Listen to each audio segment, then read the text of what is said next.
Jadi di sini ada dua, ini yang sudah saya plot ya, data polaritas gempa sudah saya plot. Jadi warna biru itu menunjukkan polaritas negatif atau down gitu ya. Jadi eh, apa amplitude pertama gempanya itu atau simpangan gempanya itu ke arah bawah dari seismogramnya. Dan juga yang warna merah adalah sebaliknya, itu yang memiliki polaritas positif atau up ya. Jadi first motion atau gerakan pertama dari gempa yang terekam pada seismogram di stasiun tertentu itu eh, naik dulu gitu ya. Nah, cara memplotnya gimana? Saya akan berikan contoh ya untuk memplotkan eh, raypath ya, data polaritas ke dalam stereonet ini. Nah, misalkan kita punya azimut dari gempanya atau ya azimut dari sinar gempanya itu, atau azimut dari stasiun terhadap sumber gempa itu adalah 295 derajat. Maka kita plot mengikuti ini ya, kita ngikutin sumbu yang ini garis sumbu di luar ini ya, yang melingkar di luar. Jadi 290 itu ada di mana? Itu berarti ada di sini ya. Jadi ini adalah misalkan pusat gempanya, stasiun itu berada di mana itu kan. Nah, ini arahnya ada di mana? Dari sini. Nah, di sini ada 295, berarti ini adalah 270 ya. West itu kan, barat itu kan 270 derajat. Kemudian 295 itu berarti ada di mana? Berarti ada di sini ya. 295 ya. 5-nya berarti dia di tengah-tengah sini ya. Nah, di sini. Nah, seperti ini. Nah, berarti ada azimutnya di situ. Kemudian kita plotkan titiknya di dalam stereonet itu dalam di bidang ini ya, dengan memplotkan membaca anunya take off angle-nya ya. Caranya seperti ini. Jadi take off angle-nya tadi adalah 62 derajat ya, misalkan seperti itu, sehingga diplot di sini akan ada di titik itu ada di sini ya.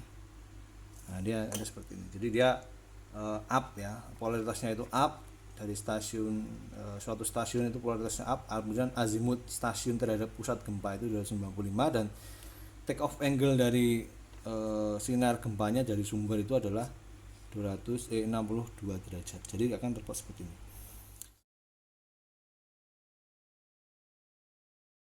Nah, selanjutnya kita akan membuat bidang nodal plane ya. Nodal plane yaitu bidang yang membatasi mana kuadran yang memiliki polaritas positif dan kuadran yang memiliki polaritas negatif. Nah, caranya adalah dengan memutar-mutar ini sumbu stereonet kita, sehingga kita akan memotong suatu garis lengkung yang bisa membagi dua bidang, dua zona yang ada warna merah dan warna birunya gitu ya. Nah, kita usahakan cari ya yang terbaik ya, seperti apa. Nah, misalkan kita ikutin, nah misalkan kita jadikan seperti ini ya. Nah, kemudian kita nanti akan mengikuti suatu garis yang bisa membagi ini daerah yang warnanya membatasi daerah dengan warna biru dan warna merah gitu kan. Kita cari seperti ini. Nah, kalau misalnya kita ikutin garis ini, maka dia bisa membagi ya. Nah, tapi ada satu titik di sini yang warna biru ya. Nah, itu. Nah, kita cari yang paling optimal di mana kira-kira ya, garis yang sesuai gitu. Kita bisa putar-putar seperti ini ya. Jadi kalau ini garis kita ikutin ini, maka ada ini yang ikut gitu ya. Nah, jadi bagaimana kira-kira? Nah, mungkin seperti ini ya, karena nah, mungkin seperti ini juga bisa ya, karena garis kita, misalkan kita ambil garis ini ya, garis lengkung ini kita ambil, maka dia akan memotong bidangnya ya. Nah, kita gunakan warna lain misalkan ya. Nah, kita misalkan ambil garis ini ya, ya. kita ambil garis ini, nah seperti ini yang membagi ya, ini ya.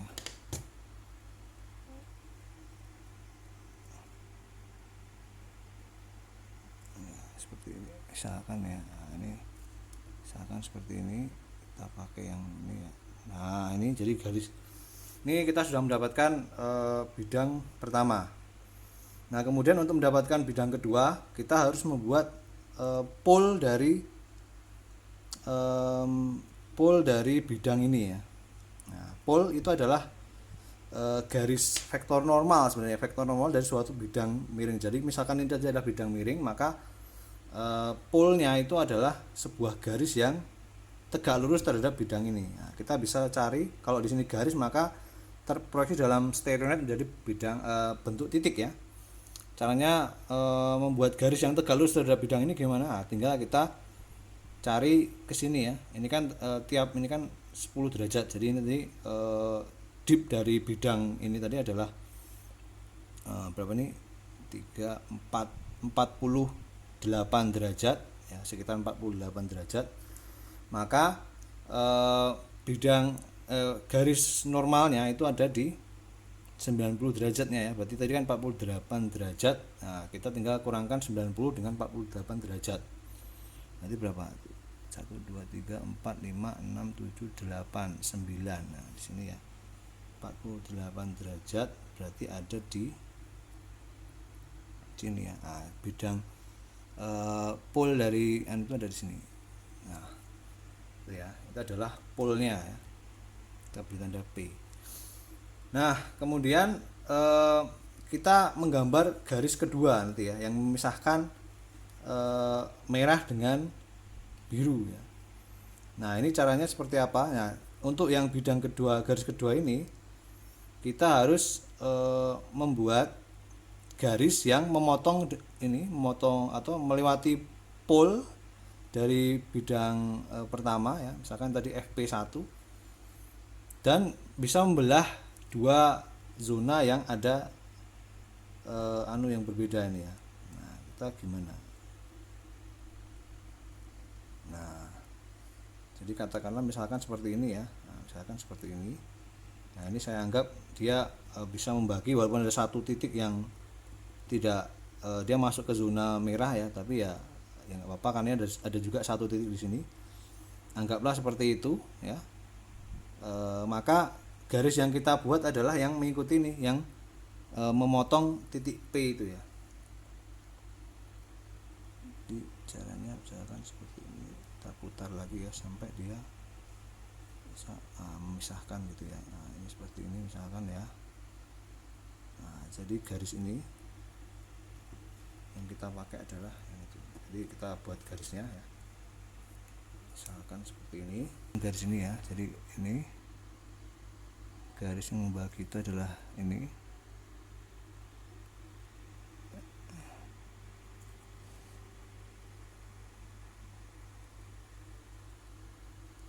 Nah, jadi saya sudah mendapatkan dua bidang ya, atau ya dua bidang yang saling tegak lurus, memiliki sudut 30 derajat dan membagi zona up dan down. Jadi seperti ini akhirnya ya. Sehingga bagian ini itu adalah bagian yang memiliki polaritas positif, dan yang di sampingnya adalah memiliki polaritas negatif, sehingga sesarnya kemungkinan adalah sesar penyebab gempa ini adalah sesar naik ya, dengan strike antara dua ini ya, strike-nya ya. Dengan strike-nya ini yang satu ke arah sana, jadi N 280 dan N 34 N 9 N 132 is ya, ada dua kemungkinan bidang patahan. Jadi kayak gini ya. Jadi ini adalah hasil dari analisis mekanisme vokal dengan data polaritas dengan metode manual ya, menggunakan tangan.